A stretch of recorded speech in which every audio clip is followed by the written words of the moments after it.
So when you're exchanging with an exchanger, make sure you're very careful they don't give you fake currencies. And beyond fake currencies, they can also scam you. I got scammed of over 500,000 naira when I went to China by one of the exchangers.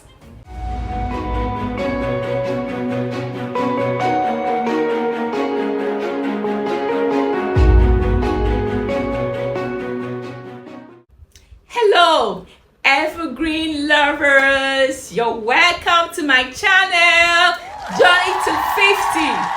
You are warmly welcome. This is the best channel to subscribe to. We talk about everything about lifestyle, success, stories that will inspire you to the next level. If you're yet to subscribe, kindly do so right now. So if you're planning to travel to China, then this video is for you. 5 things you must know before you travel to China. All right, so last year I was actually in China. That was around October, November, actually Guangzhou, China to be precise. And it was a beautiful experience. I went for the Canton Trade Fair. Canton Trade Fair is just a trade fair where manufacturers, producers come together in China to showcase their products and services. It's actually the best trade fair to be in if you're a business person, if you're into production. Maybe you sell clothing, you sell makeup, cosmetics, beddings, anything you can think about, shoes, whatever you can think about. Canton Trade Fair is actually the best place to be. It happens every year, twice every year, every April and also in October every year. And each of those times, it's like 21 days, yes, 21 days in April, 21 days in October. So if you are into production, think about going for Canton Trade Fair. If you want to meet producers yourself, then think about going for Canton Trade Fair instead of going through a middle person buying from maybe resellers. Why don't you get to know the producers themselves, the manufacturers themselves? You'll be surprised at the prices you can get, the ridiculous prices you can get. And beyond that, you can have your product branded in your name. All right, maybe you want to start a makeup line, then you can get producers there that can brand those makeup in your name. Now you get to see some of these as celebrities. Today they will say, I have launched my clothing line, I have launched my makeup line, I've launched my lashes line, I have launched this line. They only went to all these producers and they branded it in their name. So you can actually think about going there. So this year there's actually going to be Canton Trade Fair next month. It starts on the 15th of next month. You can plan to attend it, and there will be another one in October also. You can also plan to attend it also. So let me share my experiences in China. China is actually a beautiful place, highly industrialized country. Technology is at its peak in China. So if you're traveling to China, make sure that you are abreast with technology, because everything in that country is computerized. Like almost every single thing is computerized in that country. So if you're going to China, number one thing I would advise you is that be abreast with technology. Know how to use some of these devices, some of those things, because from the airport itself, you start feeling the atmosphere.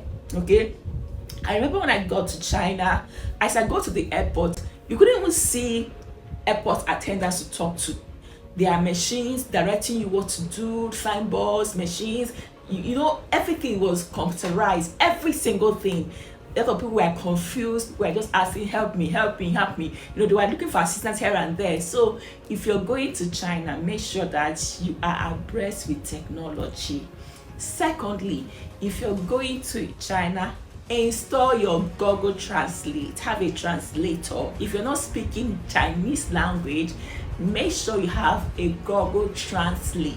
That will help make communication easy for you, because majority of Chinese don't speak English, they speak their language. So you get to hardly see some of them that understand what you're saying if you're speaking English. So install Google Translate in your phone. And beyond that, if you can learn a few of their languages, like their greetings, hello, do you understand? Learn a few of this language. How are you? How much is this?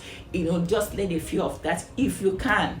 Okay, if you can learn it will make your journey very, very easy.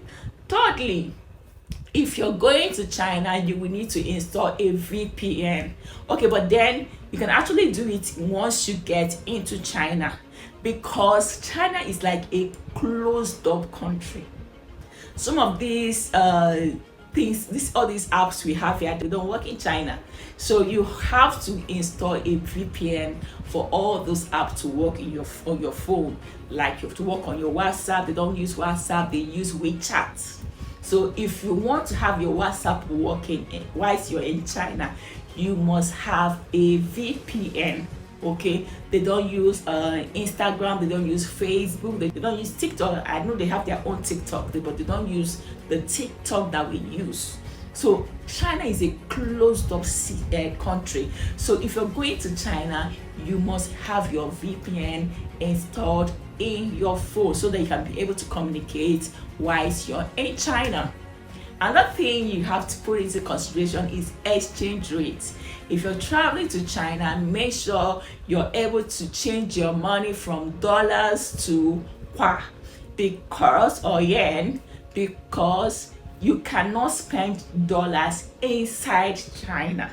Okay, if you go to other countries, you get to spend dollars there. Like when I went to Turkey, I was spending my dollars there. I didn't need to. Yes, I still converted to Turkish currency, but I can still use dollars there. But in China, you hardly get to see vendors collecting dollars. Just a very few of them can collect your dollars. So you have to change it to Chinese yen. Okay. But if you're changing, you have to be mindful of where you're changing your currency. Don't change at the airport. If you want to change at the airport, just change small, maybe like $50 at the airport that you can use for your transportation till you get to where you can change your money, because exchange rate at the airport is not always the best. If you go inside the city, go inside the malls, inside the hotel, you get a better exchange rate. So don't change at the airport, change with exchangers at the mall. But when you're changing, be very, very careful, because they seem to have a lot of fake currencies flying there. So when you're changing with an exchanger, make sure you're very careful. They don't give you fake currencies. Make sure you are very careful also. And beyond fake currencies, they can also scam you. I got scammed of over 500,000 naira when I went to China by one of the exchangers. The process happened within a very short time. I got scammed. Okay, but thank God I was able to recover it. I was able to get my money back. But then you have to be very careful with whom you're changing your money with. Those Chinese are very smart, extremely smart. If you're not careful, they will try to outsmart you. The fourth one is learn how to use their transportation system. Transportation in China is very cheap. Like I said, life in China is extremely cheap. Food is cheap compared to other countries. Everything's almost like cheap in China. So transportation is also cheap. That's if you're using their rail system or you're using their buses. The bus is actually very cheap. So you get to spend just 2 yen almost anywhere you're going to in China. Anyway, just spend 2 yen, okay? And coming back, the same thing, 2 yen. So you spend relatively so little when it comes to transportation.